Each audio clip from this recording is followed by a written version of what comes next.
Salut les coachs, j'espère que vous allez bien. Voilà, ça fait maintenant 3 mois que la Nester est entrée en piste et que je suis devenu le dépositaire du jeu en départemental 1 de cette équipe. 9e niveau de championnat français, on ne pouvait pas s'attendre à des miracles. Toutefois, on peut dire qu'au bout de 3 mois, les joueurs embarqués de cette aventure ont fait plutôt mieux que ce que l'on pouvait craindre. Au bout de 3 mois, il est temps de commencer à regarder où on en est, ce qu'on a raté, ce qu'on peut faire de mieux, et puis on va profiter de cette étape, ce point de phase, pour essayer de personnaliser encore un peu plus notre jeu et le mettre à notre goût. Si vous prenez cette aventure en cours, sachez que la Nester est composée pour moitié de joueurs très jeunes et pour l'autre moitié de joueurs un peu plus âgés, certes, mais forcément d'un tout petit niveau. Forcément, en départemental 1, on ne peut pas s'attendre à gérer des champions. La plupart des rencontres ont été jusqu'ici des matchs amicaux, comme on peut le voir tout à fait sur l'écran calendrier. Bon, le rythme des matchs en départemental 1 française est loin du rythme des matchs que jouent par exemple les équipes anglaises. Aussi, à ce moment de la saison, début octobre, la Nester n'a joué que 3 matchs officiels. On va le voir ici en éliminant donc les matchs hors compétition qui ne nous intéressent pas. 3 matchs officiels et on peut dire que jusqu'ici en match officiel, c'est un franc succès. 3 matchs, 3 victoires. 2 matchs à domicile, certes, 2 matchs à domicile avec 2 clean sheets. 9 buts marqués, 0 but encaissé. Moi qui craignais la faiblesse évidente de notre défense, j'ai tout pour me taire. Le match à l'extérieur a été un peu plus compliqué. Il a fallu beaucoup de chance, mais aussi surtout beaucoup de volonté de la part des joueurs pour réussir à tirer un résultat qui n'était pas évident du tout. Un penalty concédé très rapidement, peut-être même un penalty, comme on va le voir tout à l'heure, un peu chiqué. On va aller jeter un œil sur les buts de ce match. Personnellement, je dis qu'il n'y a pas penalty là-dessus, mais bon. Là, on prend le ballon, le joueur tombe après. Franchement, vous croyez qu'il y a penalty, vous? Moi, j'en crois pas un mot. Mais bon, on prend un but sur penalty. 3 minutes après, c'est l'égalisation par un défenseur, un latéral offensif, au but. Erreur de la défense, mais bon, on est en départemental 1, faut pas rêver. Des erreurs, il y en a à tous les matchs. Pas le temps de se réjouir, là, nous aussi, pas de personne n'attaque. Ben voilà, ça ouvre la porte, c'est but. Penalty pour nous, en deuxième mi-temps, et l'égalisation. Là, la question se pose, qu'est-ce qu'on fait? On joue le match nul ou on continue à attaquer? Ben, on continue, et puis à la 94e minute, un coup de tête d'un jeune de 16 ans qui vient de rentrer. Voilà. Les matchs à domicile, ben on l'a dit, c'est des clean sheets, donc tout va bien de ce côté-là. Si on regarde au niveau classement, eh ben, on a pris la tête du championnat, ça va peut-être pas durer, hein, faut pas rêver. 3 matchs, 3 victoires. Bon, on n'est pas tout seul dans ce cas-là, et puis derrière, c'est très près. On peut dire qu'à partir déjà de la 5e place, c'est plus fluctuant. Au bout de 3 matchs, on peut dire que pour le moment, on est plutôt très satisfait. Et on a de quoi l'être parce que les U19 aussi, qui jouaient la Gambardella, se sont tranquillement qualifiés. Bon, c'est toujours des clubs de petit niveau comme nous, donc ça va très bien, ça nous convient. Bon, 3e mois de jeu, je vous l'ai dit, on commence à pouvoir sentir normalement si l'équipe et les joueurs qui la composent progressent ou pas. Cela, on peut le voir de plusieurs manières. L'une d'entre elles consiste à créer une vue consacrée tout particulièrement à la progression de l'équipe. Et vous le savez, j'adore créer des nouvelles vues pour chacun des besoins particuliers qu'on peut rencontrer dans le jeu. Alors j'ai donc créé une vue effective que j'ai appelée progression et dans laquelle je suis reparti de la vue classique, hein, celle que j'avais auparavant. Je devais avoir comme vue, pardon, pas celle-ci, mais je devais être sur celle-ci en standard. J'en ai gardé toute une partie et j'ai rafistolé pour avoir un peu plus d'informations. Donc je l'ai créé et appelé progression. Voilà. Donc, qu'est-ce qu'il y a dedans particulièrement? Il y a la description des médias, qui est la position que les médias considèrent comme la meilleure pour tel et tel joueur. Globalement, vous pouvez voir que si on regarde la position, le poste qu'occupe le joueur, poste sélectionné, voire le poste préféré sur lequel il s'entraîne, et le poste considéré comme le meilleur de la part des médias, on a une adéquation assez cohérente. J'ai rajouté le caractère, c'est-à-dire personnalité et rapport avec les médias. J'ai rajouté la barre de progression. Alors, elle n'est pas encore très franche. Au bout de 3 mois, c'est un tout petit peu juste pour commencer à voir si ça infléchit vers le haut ou si ça infléchit vers le bas. Globalement, c'est encore très stable. On commence à sentir une variation très légère. J'ai rajouté aussi la donnée compatibilité tactique qui est ce que l'IA considère comme la facilité avec laquelle le joueur peut s'adapter au poste qu'on lui a attribué. On voit que jusqu'ici, pour tous, c'est donné comme brillant, donc très bon, sauf bonne pour les deux milieux et pour un défenseur droit en tant que remplaçant. Et tout juste correct pour deux milieux, Tricard et Geffroy, qui ne sont pas très bien considérés à cette poste-là. Ce qui n'est pas vraiment étonnant puisque ils sont milieux offensifs en poste à l'entraînement, alors que les médias les considèrent comme des ailiers, donc des ailiers défensifs en principe. En plus, ils n'ont pas un caractère particulièrement très fort, même s'il n'est pas carrément mauvais. Donc voilà. En plus de ça, j'ai rajouté connaissances tactiques, c'est-à-dire ce qu'ils ont comme compétences sur le terrain. On voit que par exemple, Kéré est plutôt très bien dans sa connaissance de la tactique. Il a du travail à faire sur la liberté créative, mais bon, en D1, on ne peut pas demander non plus d'être parfait.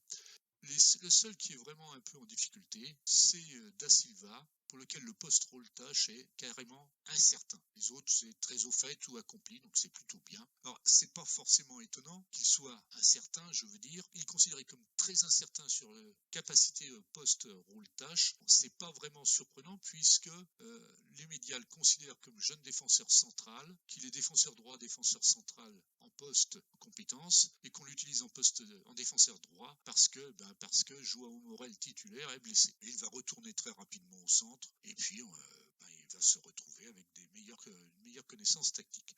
Bon, Boiteux et Arnaud, les milieux, sont eux aussi un peu en difficulté au poste rôle tâche parce qu'ils apprennent sur ce nouveau poste et puis que Boiteux a 16 ans donc il peut apprendre plus facilement. Arnaud, c'est un peu plus compliqué, il a 24 ans, il faut qu'il s'habitue à un nouveau poste pour lui.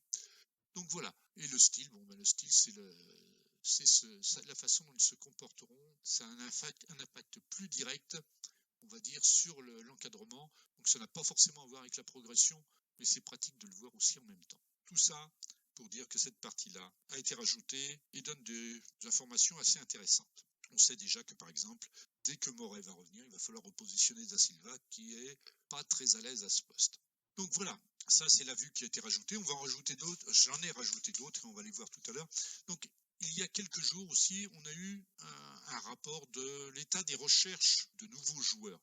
Vous vous rappelez, dès le début, on a supprimé le budget recherche en se disant c'est pas la peine de dépenser de l'argent pour trouver des joueurs à peine d'un niveau supérieur à ceux que l'on a dans l'effectif, surtout que ça nous prenait quand même 1600 ou 1700 euros par mois et qu'on n'avait pas du tout ça. C'était budgétisé, mais c'était pas en caisse. Donc on risquait de partir à la banqueroute assez rapidement.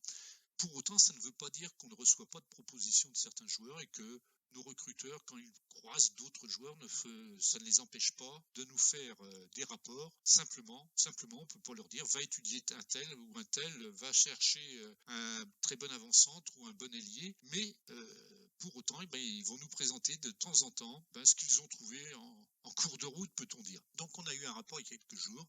Alors, je ne sais plus trop où il est, ça remonte à une semaine ou deux. On va aller le rechercher en tapant ici. Vous voyez, il y a une petite loupe, on va aller chercher. Je crois que ça contenait le mot.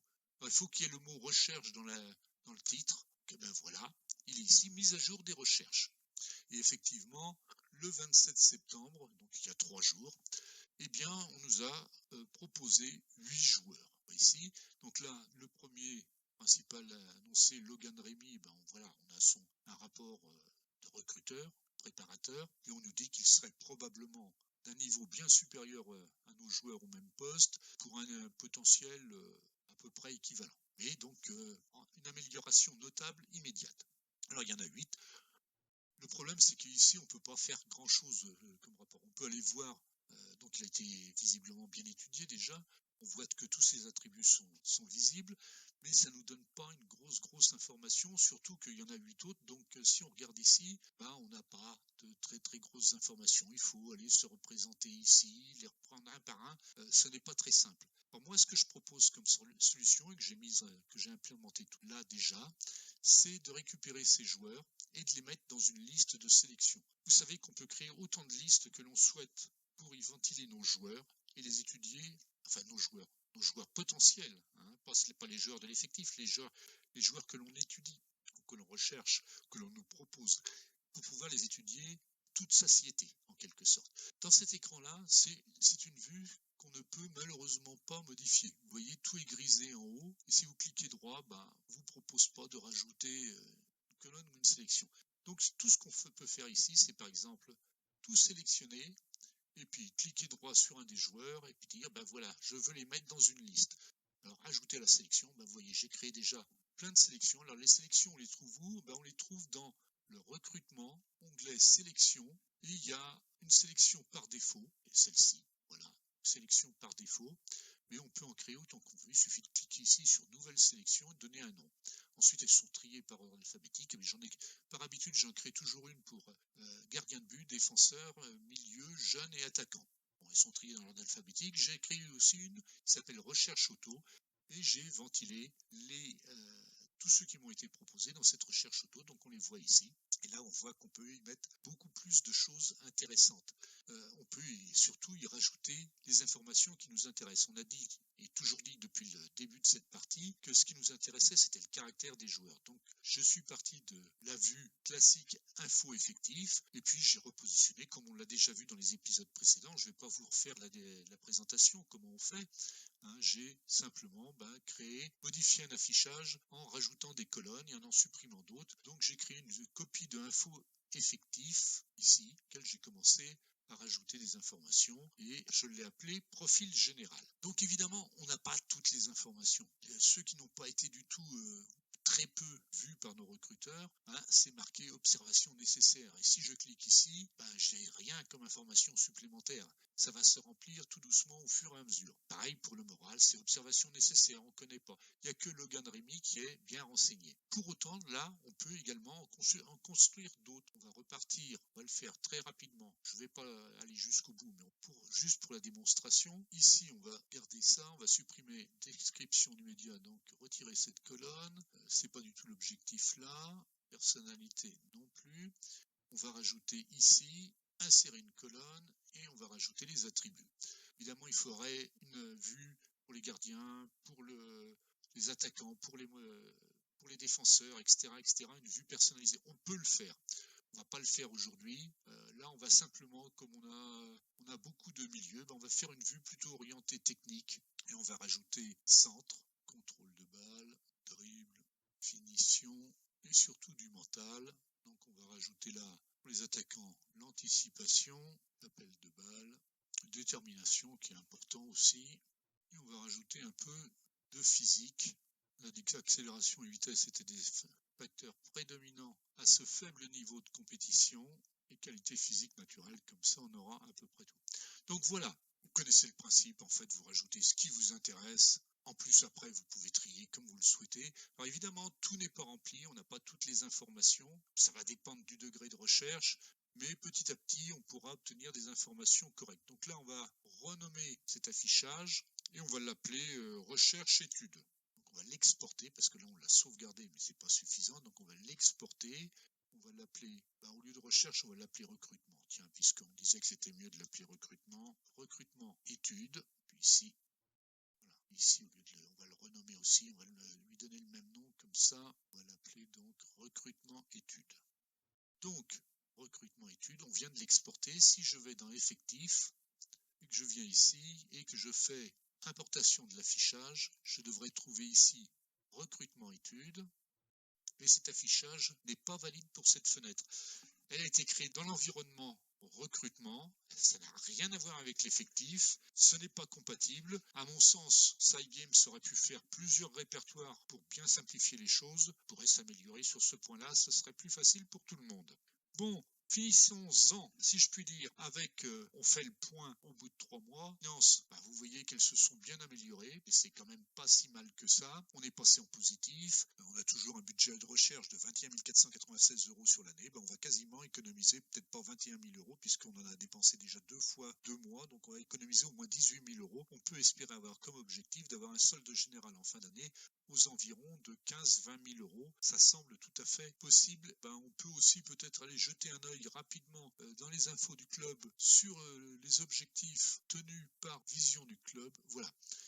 Donc, au bout de 3 mois, la vision du club, pour les dirigeants, on a passé un certain nombre de demandes, 4 demandes de fête, 5 depuis notre arrivée, toutes rejetées. Bon, il va falloir qu'on prouve un peu plus notre capacité pour être suivi et engagé. Du côté des supporters, c'est plutôt pas mal. On va avoir très bientôt un point récap au 1er octobre qui va nous dire ce qu'ils en pensent, mais globalement, c'est plutôt satisfaisant. Au tout début de la partie, là on est au 1er août, donc on a déjà 3 semaines de jeu, peut-être 15 jours, 3 semaines. Question profil, on en était à ça. Donc voilà, notez au passage que j'ai changé la photo de profil et que j'ai intégré la mienne.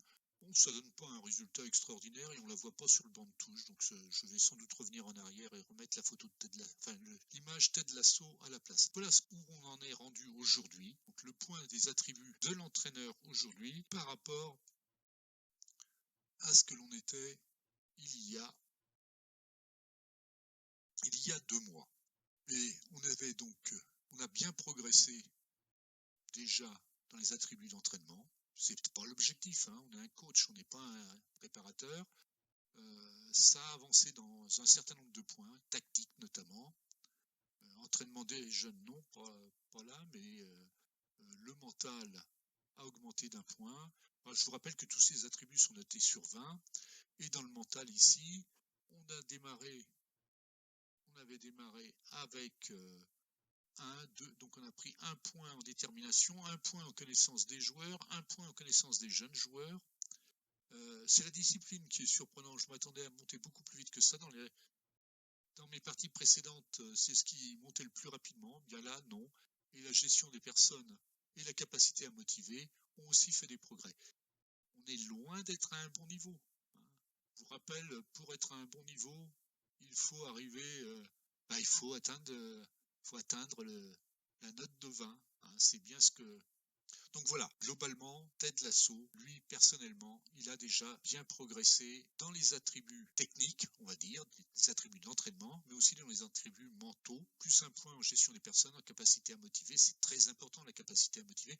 C'est très important aussi le niveau de discipline. Ça la permet de contrôler plus facilement les joueurs qui éviteront de s'énerver pour des bêtises. Connaissance des jeunes joueurs, connaissance des joueurs et détermination, on a pris 1 point aussi, c'est très bien. On y reviendra régulièrement. C'est un point de phase à faire de temps en temps. Je vous en prie, faites-le vous aussi. Vous verrez que c'est très important. Ça permet de savoir comment on doit se comporter tout autant vis-à-vis des joueurs que dans les réunions avec la presse, par exemple, et dans les relations également avec les dirigeants. Passons là-dessus. Il nous reste à faire un petit point sur le staff. Alors, on ne l'avait pas encore fait non plus. C'est important de le faire. Jetez-y un œil de temps en temps. Là, vous voyez au niveau du staff, quasiment tout est bien. Hein. En vert, c'est la position que l'on a par rapport aux autres clubs du groupe dans lequel on joue. Alors, bizarrement, dans cette extension de base de données, au lieu d'être considéré comme jouant en départemental 1, groupe B, je crois, on est considéré comme jouant en départemental 1 du Morbihan. Donc, on a 42 équipes, 3 x 14, avec lesquelles on est comparé. 41 équipes avec lesquelles on est comparé. La 42e, c'est nous. Et en jaune, c'est là où on est premier. Donc on est le meilleur en prise de balle du gardien. Mais on est très bien placé aussi. 9e sur 42 pour les arrêts sur la ligne. 8e, etc. Vous voyez que c'est très bien. Le seul endroit où on est en dessous de la moyenne, c'est en mental. Donc le mental des préparateurs est en dessous de la moyenne. Bon, voilà. On en a fini globalement avec le point mensuel ou trimestriel, appelez-le comme vous voulez. Moi, je vous encourage à en faire un mensuel dans vos parties. Il y a toujours des bonnes choses à y trouver et des bêtises à éviter. Parmi les choses qu'on n'a pas encore vues, ici, je vous conseille d'aller jeter un œil tous les mois au moins aux promesses que vous avez faites. Là, par exemple, j'ai fait une promesse à Samy Briand qu'il aura le temps de jeu convenu à son retour de blessure parce qu'il vient de se blesser. Voilà, c'est des choses qui arrivent. J'ai 131 jours pour le remettre dans son temps de jeu convenu.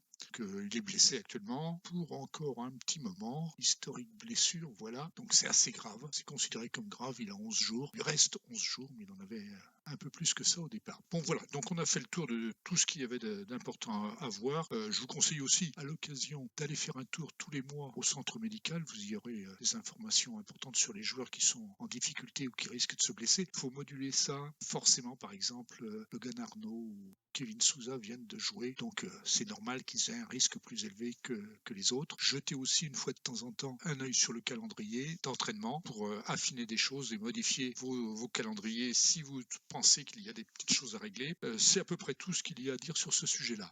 Parmi les choses qui sont toutes neuves là, qui viennent de se débloquer, en tout cas pour nous dans cette save, c'est le centre de données. On vient de finir le 3e match de championnat, donc le centre de données est accessible. Donc entre autres, on a des informations sur le prochain adversaire. Bon là, la partie est un peu plus avancée parce que j'ai laissé filer le temps un petit peu. En fait, j'ai 4 matchs de passé, le 5e match, donc eh bien voilà, j'ai des informations, j'ai le niveau de difficulté, il y a des précisions sur certains joueurs de l'adverse, etc. Je vous encourage à vraiment y jeter un œil. Il y a aussi des choses importantes à en tirer. Ici au niveau, là, il n'y a pas grand chose à faire. Vous avez aussi quand même, si dans cette partie-là, dans le centre des données équipe rapport d'analyste, vous avez aussi des informations sur les rendus de vos différentes formations, une formation tactique utilisée. Bien, qu'est-ce qu'il y a d'autre à dire? Pas grand-chose. On va pratiquement s'en arrêter là. Dans cet épisode 11, on va quand même jeter un œil sur ce qui s'est passé en Gambardella. Nos jeunes ont gagné leur 3e match, 5-2. Bon résultat, on va aller jeter un œil sur les buts. C'est pas forcément neutre et nul à regarder.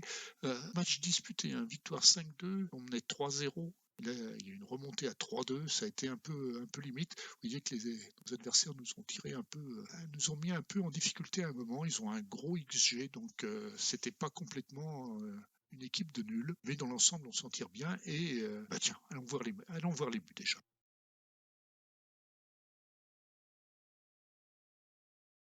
Donc les buts ont été marqués assez rapidement, donc, ce qui est une bonne chose toujours. Comme ça, il n'y a pas de... Voilà. Premier but, classique, tranquille, 18 mètres.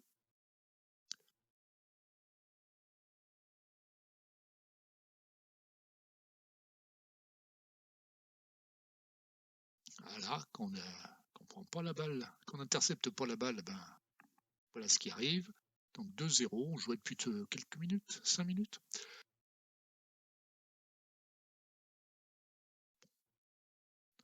3-0. Et là, qu'est-ce qui s'est passé? Est-ce qu'ils ont laissé filer un peu? Ils se sont crus trop forts? Voilà ce qui arrive. 2 grosses fautes en défense, personne au marquage. Youpi, 3-1. Et un 3-2 avec en début de seconde mi-temps avec exactement le même protocole, le même prototype de but. Voilà, personne au marquage, ou en tout cas pas assez d'agressivité sur l'attaquant. Un penalty ensuite, 4-2. Tout semble facile à partir de là. Bon, 5-2, il n'y a rien à en redire, c'est très bien. Les joueurs ont fait le taf. Ce sera plus difficile la prochaine fois. L'équipe de Saint-Renan en U19 est une équipe qui joue en régional U19, donc ça va forcément être un petit peu plus compliqué. C'est des joueurs qui auront un peu plus de métier sans doute, un peu plus de structure. Et en plus, je ne sais plus, c'est à l'extérieur qu'on les joue. Donc ce sera forcément un peu plus difficile. Bon, l'équipe première, elle, elle a continué son petit bonhomme de chemin. 4e match, toujours pas de défaite, mais là, ça a été chaud, ça a été difficile. On va pas regarder le match, il présente aucun intérêt. C'est un score 0-0. C'est un peu de ma faute. Alors là, je peux même dire que je le prends entièrement sur moi. On était donné favori, pas de beaucoup, mais on était donné favori pour un match à l'extérieur. Et puis, j'aurais mis peut-être un peu trop la pression. J'aurais dit, on doit gagner ce match-là. Il y a pas de, faut continuer sur notre lancée. Tout va bien, allez-y. Puis en fait, pendant tout le match, tous les joueurs pratiquement ont été anxieux, inquiets, nerveux et impossible de les remettre dans le droit chemin. Résultat, très très peu d'occasions. Même si on a un meilleur XG que l'adversaire, on s'en tire bien parce que le gardien de but arrête un penalty fort mal tiré, mais un penalty, on va aller le voir. Tiens, voilà. Et un penalty dès la 4e minute, ça commençait mal. On va regarder quelques minutes du match, mais franchement, match sans intérêt. Il va falloir reprendre les choses très sérieusement en main.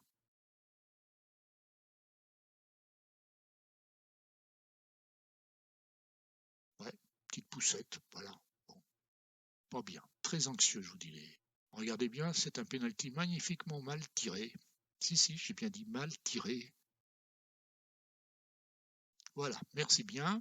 Merci pour le cadeau, droit dans les mains. Bon. Voilà, ça c'est probablement la seule occasion qu'on a eue de vraiment intéressante. On aurait pu tirer un penalty là, mais bon. Voilà, on marque un but refusé pour hors-jeu. Bon, difficile. Mais pas sous le bon angle. Pas sous le bon angle pour voir ce qui se passe. Je pense qu'il y avait effectivement hors-jeu.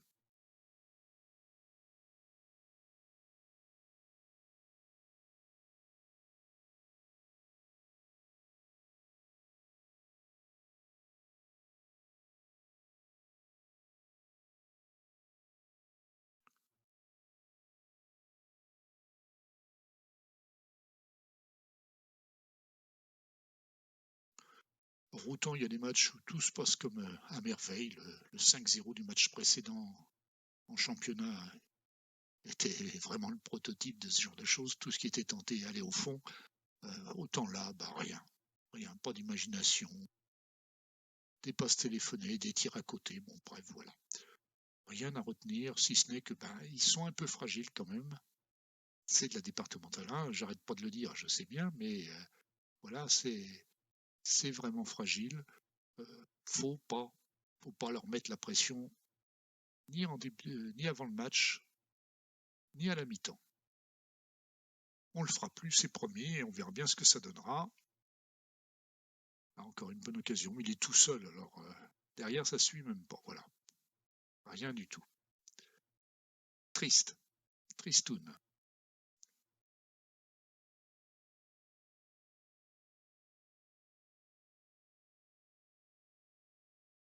Et on aurait même pu en prendre, parce que je crois bien qu'il y a un ou deux tirs sur le cadre.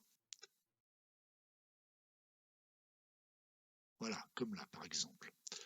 Il me semblait bien m'en souvenir.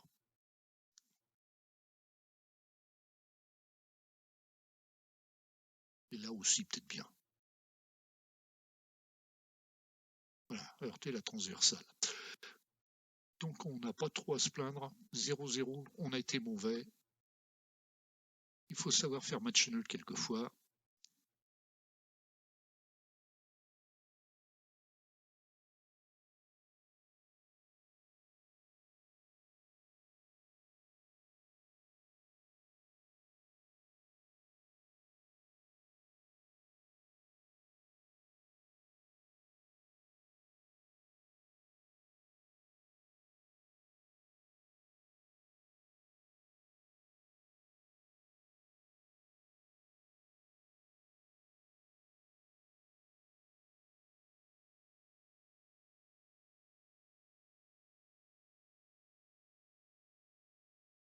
Et encore un tir sur le poteau. Donc oui, oui, si, quand même, on s'en tire bien.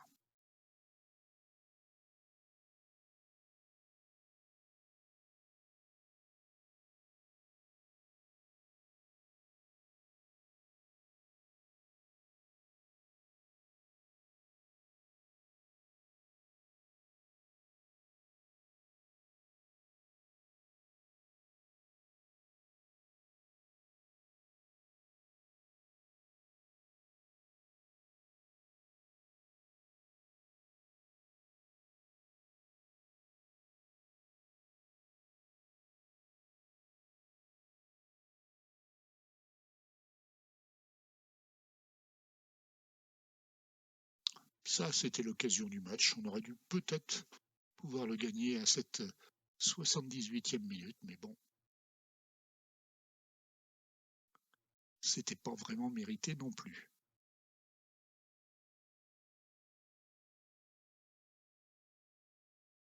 Voilà, il y a deux joueurs au centre démarqués, on passe pas la balle. Bon, voilà. Bien, bon, pas grand-chose de plus à dire, si ce n'est que au niveau classement, c'est bien. 4 matchs, pardon. 4 matchs, 3 victoires, un nul. On a le meilleur goal average et on n'est pas le premier. C'est un peu bizarre, je sais pas pourquoi c'est comme ça, mais bon. L'important c'est d'être dans le coup et on est dans le coup. Le prochain match sera à domicile si mes souvenirs sont exacts. Oui, c'est ça. Le prochain match sera à domicile contre l'Hermine Gernat. Je ne sais même pas ce que c'est. Passons. Et puis ensuite, il y aura un tour de Coupe de Région Bretagne. On essaiera peut-être de voir quand même ce match ensemble. Voilà, on va s'arrêter là. Juste pour dire que ici, la dynamique de groupe continue à s'améliorer. La cohésion d'équipe monte. Ça s'est pas vu tellement sur le dernier match, mais ça monte. L'atmosphère au club est excellente. Et le soutien de l'entraîneur est bon. Voilà. Allez, les coachs. Je vous souhaite à tous une bonne fin de journée, de bons matchs, de prendre bien du plaisir en jouant, et on se retrouve très bientôt pour un 12e épisode de la Nester. Allez, salut! Si vous avez aimé cette vidéo, un petit pouce en l'air, ça me fera plaisir. N'oubliez pas de vous abonner, vous serez ainsi informé de la sortie des prochains épisodes. Et si vous avez des questions ou vous voulez faire des remarques, laissez des commentaires. Je les lirai et j'y répondrai avec toute l'attention nécessaire. Si vous avez envie de venir partager avec nous, sachez que le groupe FM Plaisir est un groupe Facebook français tout récent. On n'est pas encore très nombreux, mais on est tous des passionnés qui seront ravis de vous compter dans leur rang, quel que soit votre niveau de jeu. Un lien vers le groupe se trouve dans les notes de cette vidéo-ci. Voilà, je vous laisse et je vous dis à très bientôt.